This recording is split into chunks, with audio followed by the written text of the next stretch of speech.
కెనడాకు చెందిన ఓ వ్యక్తి కొద్దిగా తాగాడు. అది చలికాలం. దేవుడు మాట్లాడుతున్నాడనుకున్నాడు. దాంతో మోకరిల్లి ఎక్కడి నుండి మాట్లాడుతున్నారు అని అడిగాడు. కొన్ని పనులు చేస్తే మీరు నవ్వుల పాలవుతారు. నమస్కారం సద్గురు. నా అడ్డంకి ఏంటంటే ఇతరుల అభిప్రాయాలు ఇంకా హేళనల గురించి భయం. మీ అభిప్రాయం గురించి కాదన్నమాట, ఇంకెవరి అభిప్రాయం గురించి. పైగా వాళ్ళ అభిప్రాయం ఏమిటో మీకు తెలీదు. ముందసలు మీ మీద అభిప్రాయాలు ఏర్పరచుకునేంత తీరిక వాళ్లకుందా? మీ గురించి అభిప్రాయాలు ఏర్పరచుకుంటూ సమయాన్ని వృధా చేసేంతగా వాళ్లకు మీపై ఆసక్తి ఉందంటారా? కానీ ఒకవేళ మీరు పూర్తిగా తప్పు దిశలో వెళ్తుంటే ఎవరన్నా ఒక మాట అనే అవకాశం ఉంది. కెనడాకు చెందిన ఓ వ్యక్తి కొద్దిగా తాగాడు. అది చలికాలం. ఆపై ఐస్ ఫిషింగ్ చేద్దామనుకున్నాడు. అందుకని వెళ్ళి ఐస్లో రంధ్రం చేయడం ప్రారంభించాడు. అప్పుడు గంభీరమైన గొంతులో, "ఈ ఐస్ కింద చేపలుండవు" అని వినిపించింది.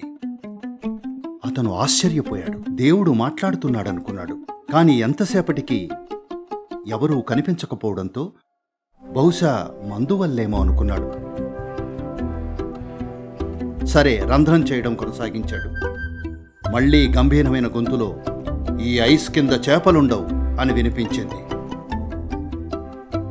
దాంతో మోకరిల్లి, "మీరు దేవుడా?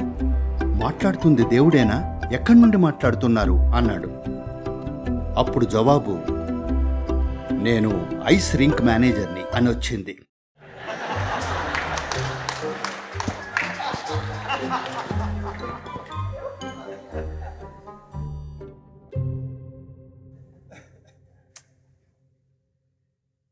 If you do certain things, you will be ridiculed.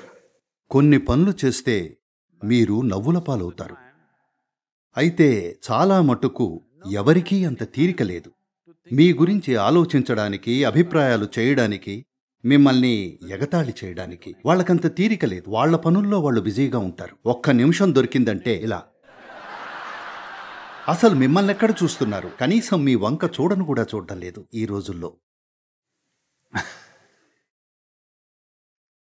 కాబట్టి దాని గురించి చింతించకండి.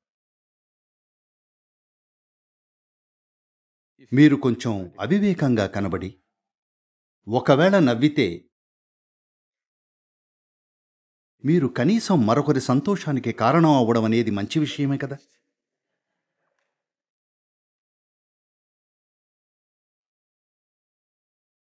నేనంటున్నది అన్ని వేళలా నవ్వుల పాలు కామని కాదు. కానీ ఎప్పుడూ ఒకసారి మూర్ఖపు పనులు చేయటం మానవ సహజమే.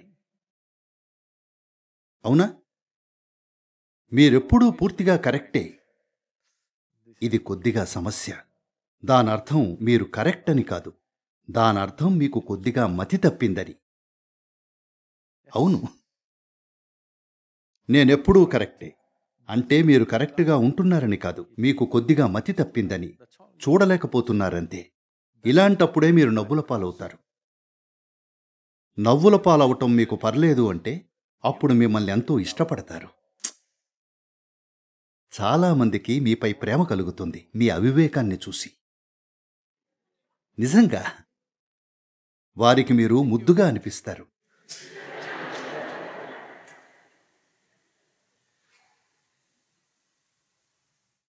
కాబట్టి ఇతరులు ఏమనుకుంటున్నారనే దాని గురించి చింతించకండి. వాళ్ళేమనుకుంటారో అది వాళ్ల సమస్య. అవునా? వాళ్ల మనసులో జరిగేది వాళ్ల సమస్య. అవునా కాదా? వచ్చి మీతో "నువ్వు వెర్రివాళ్లా ఉన్నావు" అనడం లేదు కదా. ఒకవేళ అంటే మీకు సాయం చేస్తున్నట్లే. ఉదాహరణకి, మీరు ఐస్ రింకులో చేపలు పట్టాలని చూస్తుంటే ఎవరో అక్కడ చేపలుండవని చెప్తే అది మంచి సలహానే. అవునా? వాళ్ళు మీతో అనడం లేదు. వాళ్ల మైండ్లో ఏం జరుగుతుందో మీకు తెలీదు. మరి ఎందుకు వాళ్ల ఆలోచనలు తెలుసుకోవాలనుకుంటున్నారు? మీరు చూడాల్సింది మీ మైండ్ ఎలా ఉంది అన్నదే. ఇతరుల మైండ్ ఎలా ఉంది, దానిలో ఏముంది అని చింతించకండి. అది లాభదాయకం కాదు. నన్ను నమ్మండి. ఇతరులు ఏమనుకుంటారో ఆలోచించడం లాభదాయకం కాదు. దానివల్ల విలువైనదేదీ చేకూరదు. దాని బదులు మీ మైండ్ని ఏ విధంగా ఉంచుకోవాలి అనే దానిపై ధ్యాస పెడితే మీ జీవితం మెరుగవుతుంది. అలా కాక అతనేమనుకుంటున్నాడో ఆమెమనుకుంటుందో అని చింతిస్తూ ఉంటే మీకు పిచ్చెక్కుతుంది. ఎందుకంటే వాళ్ళేమనుకుంటున్నారో మీకు తెలియదు. అంతా ఊహాగానమే. నిత్యం ఇలా ఊహించుకుంటూ పోతే అది మీకు పిచ్చెక్కిస్తుంది. అవునా? కాబట్టి ఇప్పటి నుండి ఈ విధంగా చూడండి. ఏదైనా మీకు హాస్యాస్పదంగా అనిపిస్తే అది చేయకండి. అది విలువైందని అనిపిస్తే చేసేయండి, పర్వాలేదు. వేరే ఎవరికో అది హాస్యాస్పదంగా అనిపిస్తే అనిపించొచ్చు. నేను విశ్వంలో దేన్నైనా ఎగతాళి చేయగలను. దాని అర్థం నేను దానికి వ్యతిరేకమని కాదు. ఏడ్చే బదులు నవ్వుదాం ఆ మూర్ఖపు విషయాలను చూసి. ఇంకేం చేస్తాం? అవునా? అవునా? ఇది ఒక ఎంపిక. ప్రపంచంలోని ఎన్నో మూర్ఖపు విషయాలను చూసి వాటి గురించి ఏడవచ్చు, లేదా వాటిని చూసి నవ్వచ్చు. దేన్నైనా ఫిక్స్ చేయగల సామర్థ్యం బాగుండేది మనం అన్నింటినీ ఫిక్స్ చేయగలమని కాదు. దేన్నైనా ఫిక్స్ చేయగల సామర్థ్యం బాగుండేది నవ్వుతూ ఉన్నప్పుడే, ఏడుస్తున్నప్పుడు కాదు. అవునా? కాబట్టి చింతించకండి. ఎవరైనా నవ్వితే వారితో పాటు మీరు కూడా నవ్వండి. మీరు స్నేహితులుగా మారతారు. అలా కాక రియాక్ట్ అయితే మీరు మరింత హాస్యాస్పదంగా అవుతారు. ఇప్పటికే ఒక మూర్ఖపు పని చేశారు, ఆపై ఇప్పుడు రియాక్ట్ అయితే ఇక మూర్ఖులుగా మిగిలిపోతారు. వారితో కలిసి నవ్వితే బహుశా మీరు చేస్తున్న ఆ తప్పు నుండి వాళ్ళు మిమ్మల్ని బయటపడేయచ్చు. అలా జరగచ్చు. అయితే చాలా మటుకు ఎవరూ మీ గురించి ఆలోచించడం లేదు. మిమ్మల్ని నిరాశపరిచినందుకు క్షమించండి.